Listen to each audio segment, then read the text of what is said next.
उक्त कार्यमा मेरो कुनै संलग्नता छैन, हुन सक्दैन भन्ने कुरा म सम्मानित सदनमा आग्रह गर्न चाहन्छु।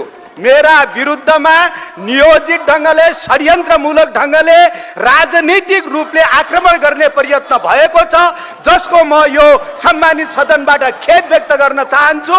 र म साथीहरूलाई आग्रह गर्न चाहन्छु, संविधानबाट अधिकार प्राप्त गरेको एउटा संवैधानिक निकायले भ्रष्टाचारका बारेमा छानबिन गरिराखेको अवस्थालाई यदि माननीय कुनै पनि अन्य मन्त्रीजीसँग जोड्ने हो अथवा सरकारसँग जोड्ने हो र सरकारले त्यसको जवाब दिने हो भने हिजोका दिनमा कतिपय माननीय मन्त्रीजीहरू पदासीन हुँदा मन्त्रालय अन्तर्गतका विभिन्न निकायहरूमा भएका भ्रष्टाचारजन्य कारबाहीका बारेमा कति मन्त्रीजीहरूले जवाब दिनु भएको थियो।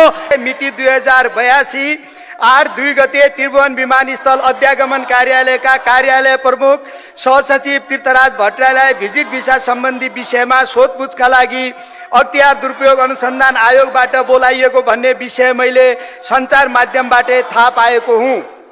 अख्तियार दुरुपयोग अनुसन्धान आयोगले अनुसन्धान थालेको विषयमा मेरो संलग्नता छ भनी गरिएको प्रचार प्रसार समाज र सामाजिक सञ्जालमा अभिव्यक्त विचारमा कुनै सत्यता छैन। उक्त कार्यमा मेरो कुनै संलग्नता छैन, हुन सक्दैन भन्ने कुरा म सम्मानित सदनमा आग्रह गर्न चाहन्छु। मेरा विरुद्धमा नियोजित ढंगले, षड्यन्त्रमूलक ढंगले, राजनीतिक रूपले आक्रमण गर्ने प्रयत्न भएको छ, जसको म यो सम्मानित सदनबाट खेद व्यक्त गर्न चाहन्छु। र म साथीहरूलाई आग्रह गर्न चाहन्छु, संविधानबाट अधिकार प्राप्त गरेको एउटा संवैधानिक निकायले भ्रष्टाचारका बारेमा छानबिन गरिराखेको अवस्थालाई यदि माननीय कुनै पनि अन्य मन्त्रीजीसँग जोड्ने हो अथवा सरकारसँग जोड्ने हो र सरकारले त्यसको जवाब दिने हो भने हिजोका